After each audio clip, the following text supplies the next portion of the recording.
성공한 사람들의 이야기들을 우리가 가만히 들어보면 공통된 어떤 질문들이 있어요.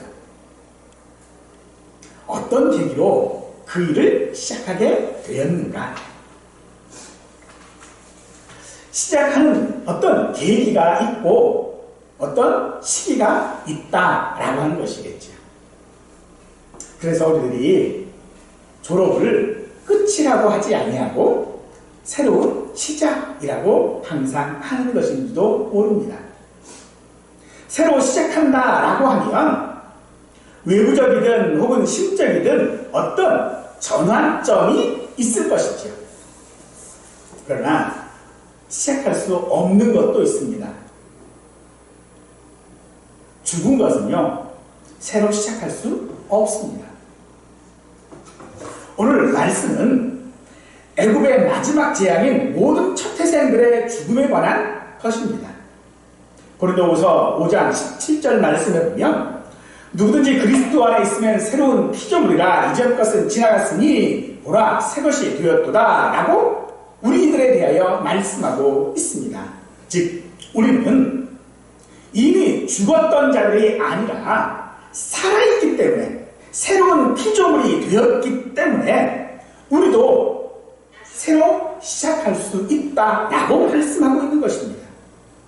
우리가 급변하는 세상에서 믿음으로 새롭게 시작할 수 있는 것은 바로 우리가 살아있기 때문입니다. 그러므로 우리가 어떻게 살았는지를 살펴봄으로써 어떻게 살아야 하는지를 깨달을 수 있는 시간 되기를 원합니다. 애굽에 내린 재앙의 마지막 부분 10번째 재앙은 애굽의 땅의 온 계승자들 첫 태생들을 다 진멸하는 것입니다. 하나님을 인정하지 않는 결과로 그들에게 있어서 가장 소중한 것들을 잃게 되는 것이겠죠. 이는 세상의 보편성을 말하기도 합니다. 어떤 경험과 체험 그리고 경고가 있다 할지라도 세상은 하나님께로 돌아오는 것이 아니라 오히려 더 완악해질 뿐인 것을 우리는 바로를 통하여 더더욱 발견할 수 있게 되어지지요. 처음 난 것을 치심으로 애굽의 죽음을 당하지 아니한 집이 하나도 없었다라고 성경은 말합니다. 그러나 이스라엘은요 은혜를 베푸십니다. 이스라엘에게 재앙을 피할 수 있는 방법을 미리 알려주심으로 따라서 애굽에는 죽는 날이겠지만 이스라엘에게는 마치 생일과도 같은 그런 날이기에 절기로 삼아 대대로 지키라고 말씀하셨지요. 바로 그 날이 유월절입니다. 이 유월절은 이스라엘이 하나님을 자기 하나님으로 섬기기 위해 새롭게 출발하는 그런 날입니다.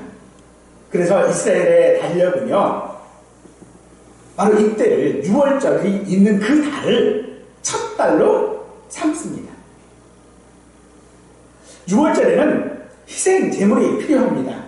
양이나 염소 중에서 흠없고 1년 된 수컷이 그 제물이지요. 해질 때에 준비된 그 양과 혹은 염소를 잡아 그 피를 집에 들어오는 대문의 좌우 문설주와 인방, 즉 문지방에 바르게 되어지죠. 그리고 그 잡은 양과 혹은 염소를 무교병과 함께 쓴 나물과 함께 먹게 되어지고 그 남은 것들은 아침까지 남겨두지 말고 남은 것들은 다 불살라라 라고 말씀하십니다. 또 이 음식들을 먹을 때에는 허리에 띠를 띠고 발에 신을 신고 손에 지팡이를 잡고 급히 먹어야 한다라고도 말씀하십니다. 그러나 유월절에 있어서 가장 중요한 것은 제물의 피에 있습니다. 그 제물의 피가 표적이 되어져서 하나님께서 온 애굽 땅을 심판하실 그때에 그 피를 보면 넘어가시겠다라고 말씀하시죠. 그래서 이 유월절이라고 하는 말은 넘어가다라고 하는 그런 뜻입니다.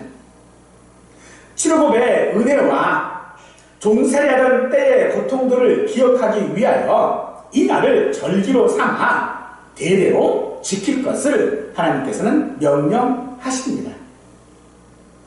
하나님께서 애굽의 이 마지막 심판을 하실 때에 우리는 하나님께서 악을 다루시는 방식을 이해할 수 없습니다. 애굽에 내린 재앙들은 모두 하나님께서 애굽 땅에 주신 기회였습니다. 그러나 모세는 이제는 더 이상 기회가 없을 것이라고 마지막 9번째 재앙에서 말하고 있지요. 기회에 끝이 없다면 그것은 결코 기회가 아니지요. 기회는 항상 끝이 있어야 그것이 진정한 기회일 것입니다. 인생에 기회가 우리들에게도 있을 것 같습니다. 그래서 우리는 언제나 다음을 기약하죠. 하지만 성경은요, 그런 바로의 마음을 완강하게 하셨다라고 말하고 있습니다. 즉, 이 마지막 재앙은 애굽에게 있어서 이것은 기회가 아니라 심판이었던 것이겠죠.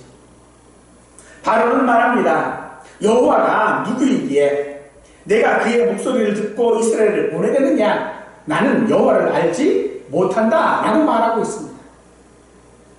여호와를 알지 못하는 사람들에게는 북이나 과학이 사실 무용치물입니다. 궁궐에 사는 자나 오두막에 사는 사람이나 결코 다 안전하지 못합니다. 따라서 하나님을 알지 못하는 자들에게 심판은 불가항력이겠죠. 그러나 그런 심판의 와중에서도 하나님께서는 이스라엘 사람들에게 은혜를 베푸십니다. 그 은혜 가운데 하나는 무엇일까요? 바로 그것은요, 애굽 사람들이 이 떠나가야 되는 사람들에게 있어서는 어떤 물질 분명히 필요하겠죠. 그 물질을 다 얻게 하십니다. 사람들은 어느 시대나 말세라는 말을 많이 합니다. 예전에도 말세라고 그랬고요. 지금도 말세라고 말합니다. 그런데도 지금까지 세상이 존재하고 있지요. 멸망이 없었어요. 왜 없었을까요? 바로 하나님의 백성들 때문입니다. 애굽이 지금까지 하나님 앞에 온갖 죄들을 저질렀음에도 불구하고 그들이 지금까지 있을 수 있었던 이유는 그들의 문제들이 아니라, 그들 때문이 아니라 바로 그들 안에 있었던 이스라엘 백성들 때문이었다는 것이죠. 이 땅 가운데서도 이 땅은 절대로 멸망하지 않습니다. 무엇 때문에? 바로 하나님을 믿는 성도들이 있기 때문인 것입니다.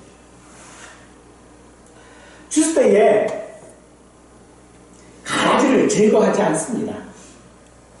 왜냐하면 가라지를 제거하다가 곡식이 상할 수 있기 때문이겠죠.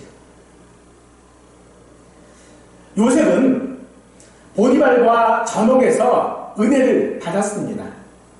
다니엘은 환관장에게 은혜를 받았습니다.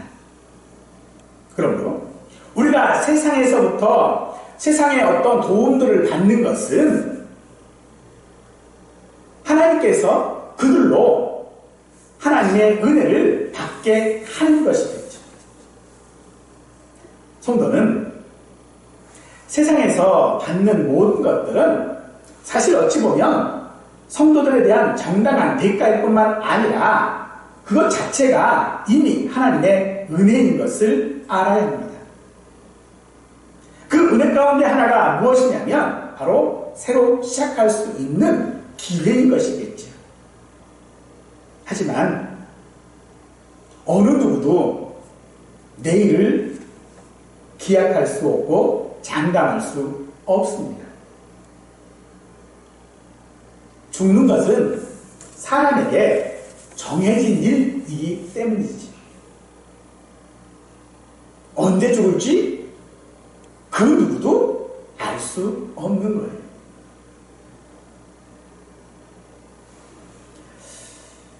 하지만 성경은 언제나 우리들에게 죽음이 전부가 아니라고 말하고 있습니다. 그 죽음 뒤에 심판이 있음을 히브리서 9장 27절은 우리에게 말씀하고 있는 것이죠.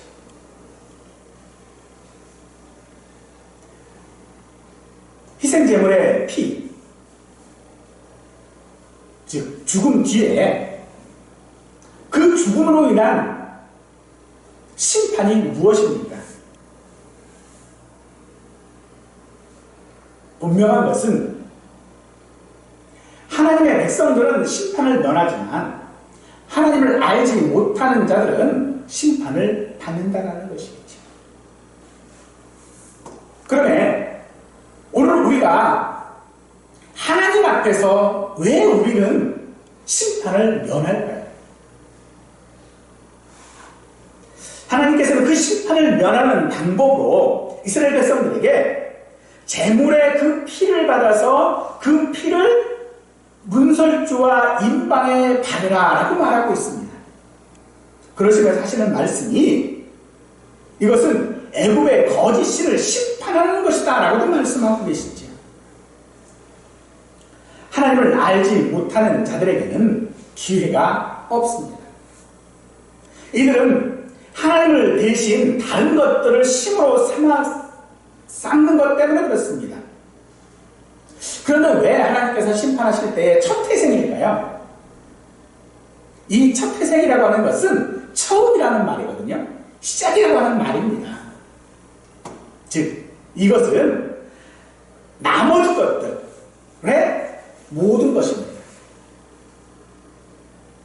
처음 시작이 있어야만 끝을 맺을 수 있겠죠. 그러니까 시작은 곧 끝인 거예요. 처음 열매가 맺어야만 마지막 그 다음 열매도 거둘 수 있는 거예요.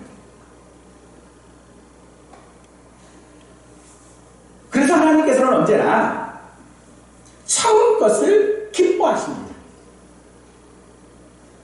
왜냐하면 그 모든 나머지 것들을 다 포함하고 있기 때문이지. 우리가 수입의 10분의 1을 헌금하는 이유도 같은 것입니다. 하나님께서 우리에게 모든 것을 다 주셨기 때문에 하나님께 모든 것을 다 가져간다 하더라도 우리는 할 말이 없습니다. 그런데 왜 하나님은 그 중에 열의 하나만 바치라라고 말씀하고 계시는가? 그 하나는 나머지 9을 대표하는 것이기 때문이겠죠.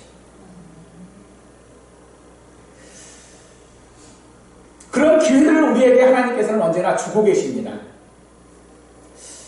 그러면 이스라엘에게는 애국과 다른 기회가 그들에게는 있었습니까? 사실은 아닙니다. 그들 역시도 출애굽기 6장에 보면 마음의 상함과 가혹한 모욕으로 모세의 말을 듣지 아니하였다라고 하고 있습니다. 우리 역시도 우리 자신들이 만든 신을 숭배하면서 하나님을 거역하고 불신하고 있음을 그 누구도 부인할 수 없습니다. 그런데 그 사실, 내가 하나님을 부인하고 있고 내가 하나님을 불신하고 있고 내가 하나님 앞에 불순종하고 있다라고 하는 그 사실을 인식하는 것, 바로 그것이 하나님께서 우리에게 주시는 은혜인 줄 믿으시기 바랍니다.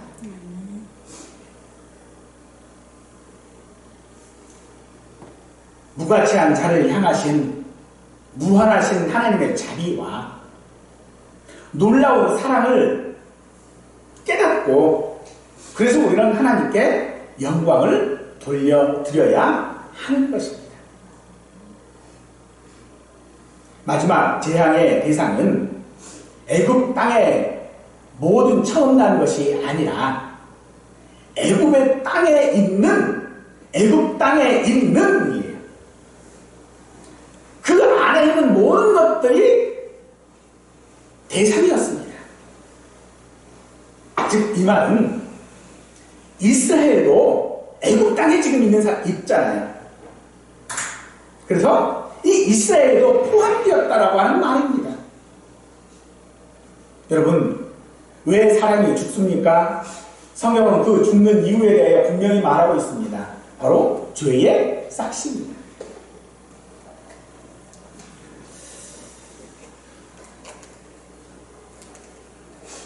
죄의 싹으로 말미암아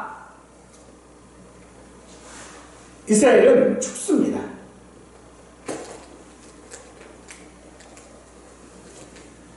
하나님께서 심판하시는 것은 이스라엘을 보내지 아니하였거나 그들에게 심한 모욕을 시켰기 때문이 아니라 바로 죄의 문제라고 하는 것입니다. 그러므로 죽음은 하나님의 심판이라면 이스라엘 사람들이나 애굽 사람들이나 동일하게 하나님의 심판의 대상입니다. 둘 다 하나님 앞에 죄인이라는 것이죠. 우리도 마찬가지입니다. 우리가 하나님을 믿는다고 해서 우리가 죄인이 아닙니까? 아니요, 죄인이라는 것입니다. 로마서 3장은요, 따라서 우리가 죄인인 우리들은 하나님의 영광에 이르지 못한다라고 말하고 있을 뿐만 아니라 에베소서에서는요, 본질상 우리는 진노의 자녀다라고도 말하고 있습니다. 그러므로 이스라엘은 이 하나님의 재앙, 하나님의 심판에서 지금 해방되었죠. 대상이 아니기 때문에 해방된 것이 아닙니다. 성경은 하나님께서 언약을 기억하셨기 때문이다 라고 말하고 있습니다. 이스라엘 사람들이 하나님을 믿었기 때문에, 하나님의 백성이기 때문에 그들에게 믿음이 있어서 그들을 심판하지 아니하신 것이 아니라 하나님의 언약 때문이었다라고 말하고 있다는 것이죠. 하나님의 언약 때문에 하나님은 지금 이스라엘을요, 우대하고 있는 거예요. 똑같은 죄인인데 이스라엘은 우대를 해주세요. 무엇 때문에요? 하나님의 언약 때문입니다. 그러므로 다시 시작한다라고 하는 것은 그 하나님의 언약 때문에 시작할 수 있게 하시는 것이죠. 하나님께서 언약을 기억하신 이유를 출애굽기 2장에서는요, 그 고된 노동으로 말미암아 부르짖는 소리가 하나님께 상달되었다라고 말하고 있습니다. 근데 이 말은 이스라엘이 무엇을 했다라고 하는 것이 아니라 바로 하나님의 때가 되었다라고 하는 그런 말입니다. 예수님께서 가나 혼인 잔치집에서 이적을 베푸실 때에 그 또한 때가 되었기 때문이지 마리아가 요청을 했거나 혹은 혼주가 불쌍했기 때문에 보이신 이적이 아니라는 것이죠.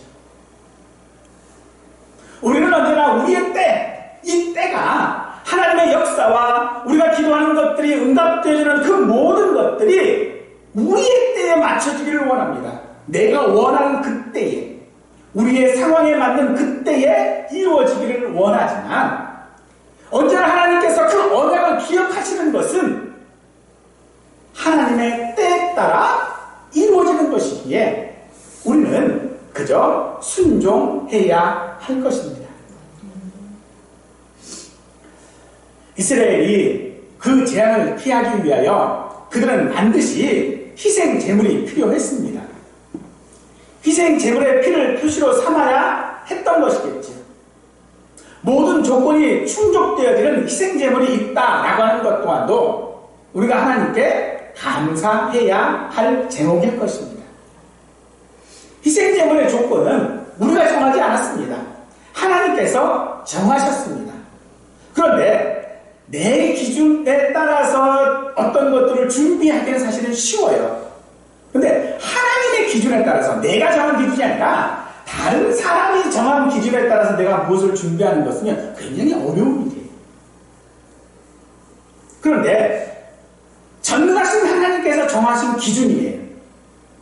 그 기준에 합당하는 것이 나에게 있다. 이건 역시도 우리가 은혜일 수밖에 없는 것입니다. 즉 하나님께서 우리에게 믿도록 하셨다라는 것이죠. 하나님의 그 말씀을 들을 수 있는 귀를 우리에게 주셨고요.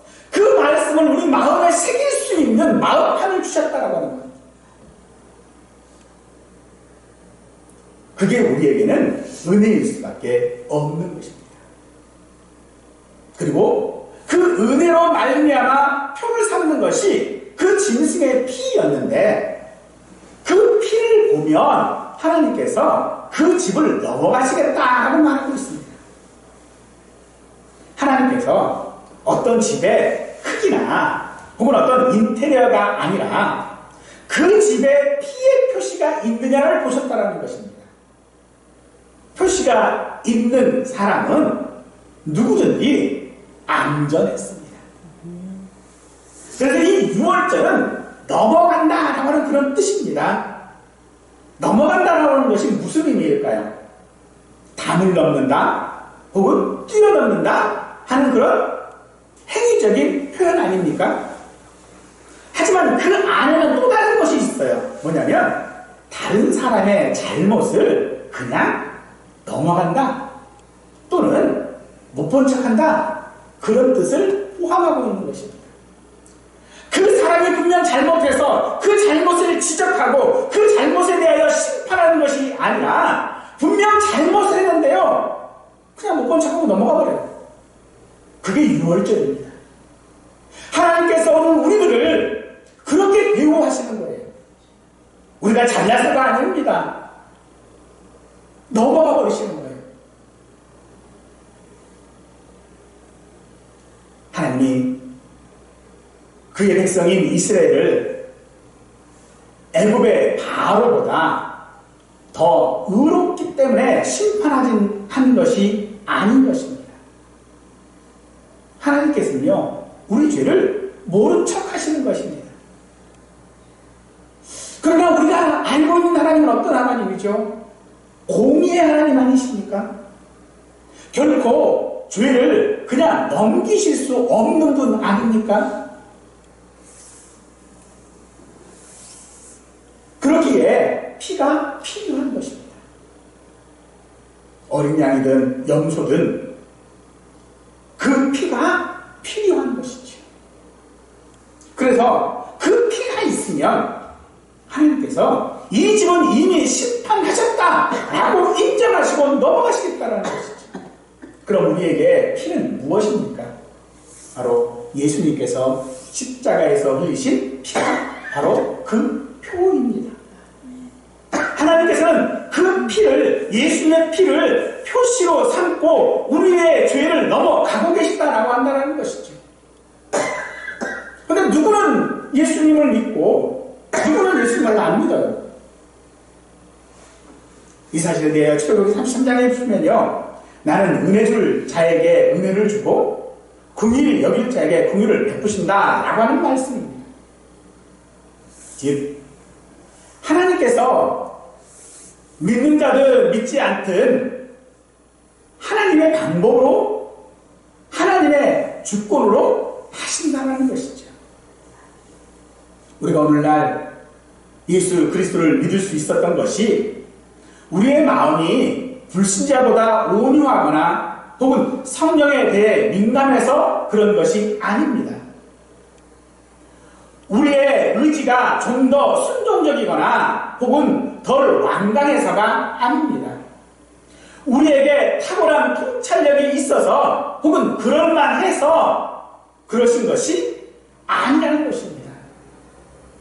하나님께서 내게 은혜를 주셨기 때문입니다.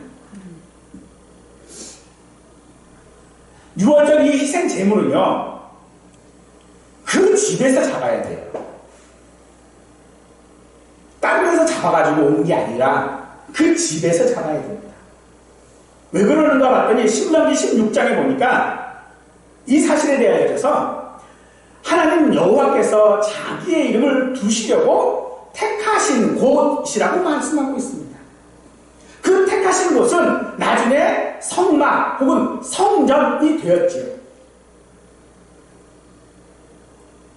우리가 성전은 신약에 와서 건물이 아닌 성도들, 하나님의 백성들, 그 한 사람 한 사람 그 자신임을 성경은 말하고 있음을 우리는 잊지 말아야 합니다.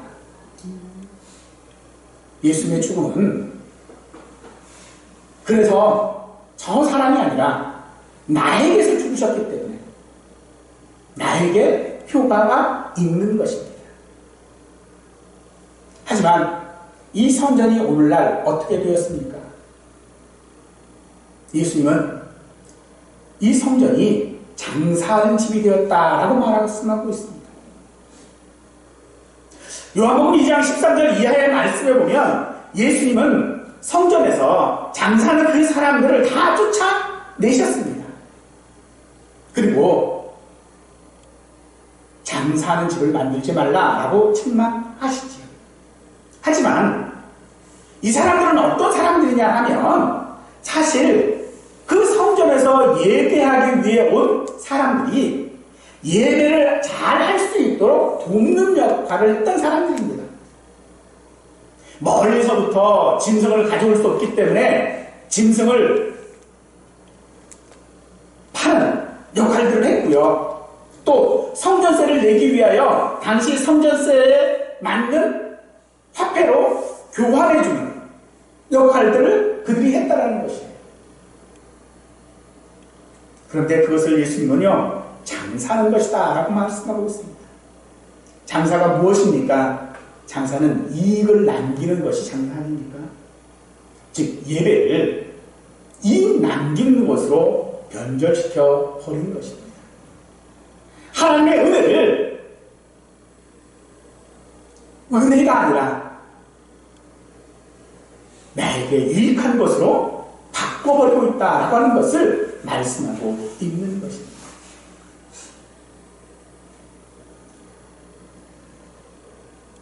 그렇기에 오늘 우리의 죄가 하나님 앞에 넘어갔다라고 하는 것이 은혜일 수밖에 없는 것입니다. 오늘 우리가 이 땅 가운데서 지금 우리가 예배하고 있지만 이 예배가 사실 누구를 위한 예배입니까? 정말로 우리가 하나님 앞에 감사해서 드리는 예배입니까? 정말로 몸둘바를 몰라서 드리는 예배입니까? 아니요. 저를 포함한 모든 사람들이요, 그 예배의 목적들이 있어요. 다 무엇 때문에요? 내 이익 때문에. 그럼에도 불구하고 우리가 예배할 수 있다고 하는 것, 그것이 하나님의 은혜일 수밖에 없다는 것입니다. 그러므로 우리가 오늘 이런 예배를 하는 이유 혹은 절기를 지키는 이유는 우리가 구원받은 것을 기념하는 것이 아닙니다. 오늘 11절 말씀은요, 여호와의 유월절이니라 라고 말씀하고 있습니다. 우리의 날이 아니라 이 날은 하나님의 날이라는 것입니다. 14절은 너희는 이 날을 기념하여 여호와의 절기로 삼아 영원한 규례로 제대로 지킬지라 라고 말씀하고 있습니다. 이 날은 우리의 기념인 게 아니라 하나님의 기념인 줄 믿으시기 바랍니다. 그런데 문제가 하나 생겼어요. 무엇이냐면 우리는 예수님의 그 십자가를 보지 못했습니다.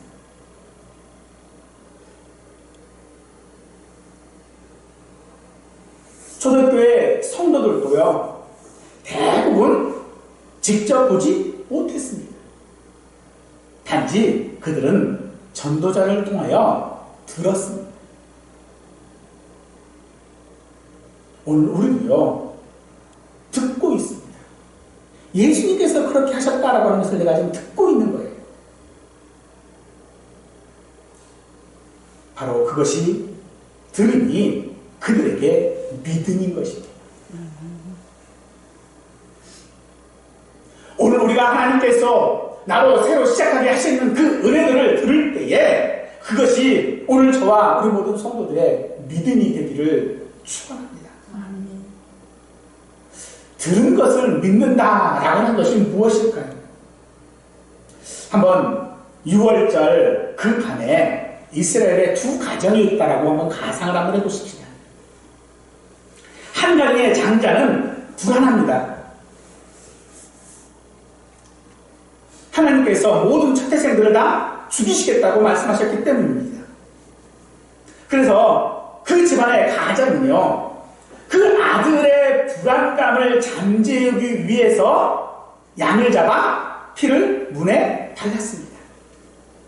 그러자 아들은 두려움은 사라지고 평안해졌습니다. 또 다른 한 가정이 있는데 그 장자 역시도 불안했습니다. 그런데 아버지는 이번에는 불안해하지 말라고 말합니다. 왜냐하면 피를 문에 이미 발랐기 때문이다 라고 말합니다.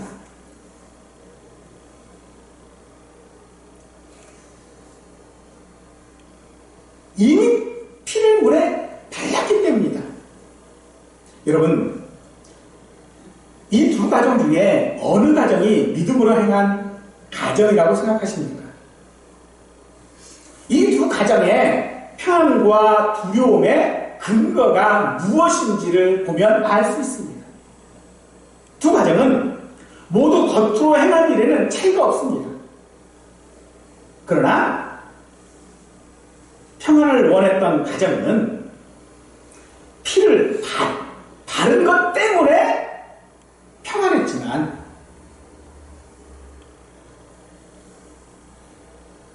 또 다른 가정은요, 문에 바른 피가 아니라 하나님의 말씀을 믿었으므로 그들은 두려워하지 않는 것입니다.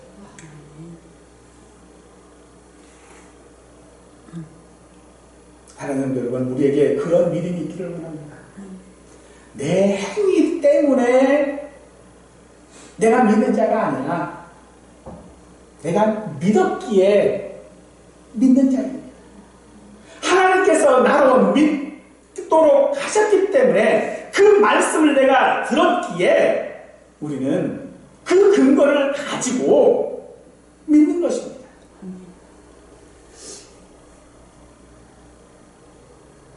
우리가 이 땅 가운데서 새롭게 시작해야 될 수 있는 그 근거는 바로 거기에 있습니다. 우리의 의지가 아니라 믿음이어야 한다는 것입니다. 사도행전 16장 31절 말씀입니다. 주 예수를 믿으라. 그리하면 너와 내 집이 구원을 받으리라는 이 말씀은 6월절 밤에 이스라엘 사람들에게 하신 말씀일 너희를 넘어가리라고 하는 말씀과 같은 의미입니다. 구원에 확신이 없어서 믿는 행위를 하는 것이 아니라 구원 받았기 때문에 믿는 것입니다. 이는 불멸하신 하나님의 말씀입니다. 하나님은 그 언약을 기억하시는 분이라는 것입니다. 우리의 구원은요, 진행형이 아니라 완성된 것입니다. 이루는 과정 가운데 있는 것이 아니라 달성된 것입니다. 하나님은 그것을 기억하시는 것입니다. 시작할 수 있다는 것이 그래서 우리에게 은혜이라는 것이죠. 새롭게 할 수 있는 것은 바로 우리가 그 말씀을 믿기 때문입니다. 하나님께서 우리의 삶을 어떻게 다루실지 우리는 알지 못합니다. 그러나 우리는 하나님을 믿음으로 말미암아 시작할 수 있습니다. 내 능력 때문에 시작하는 것이 아닙니다. 하나님께서 시작하게 하시는 것입니다. 내 계획이 있어서 시작하시는 것이 아니라 하나님께서 우리로 시작하도록 하신다는 것입니다.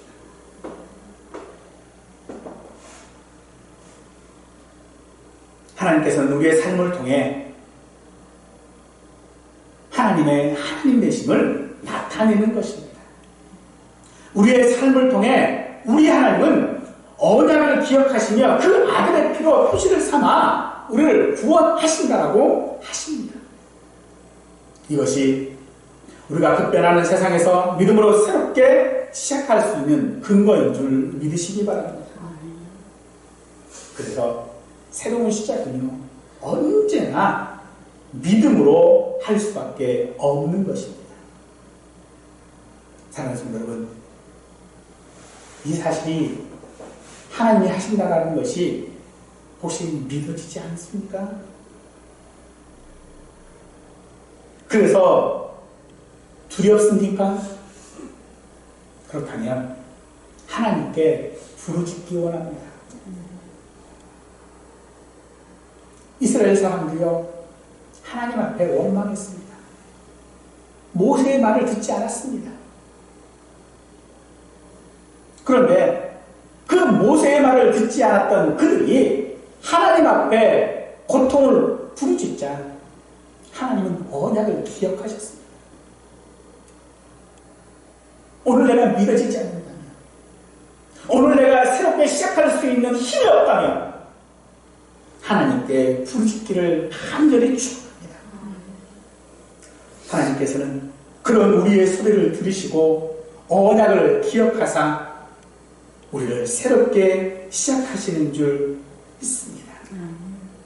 그 믿어지는 은혜가 저와 우리 모두에게 있기를 축원합니다.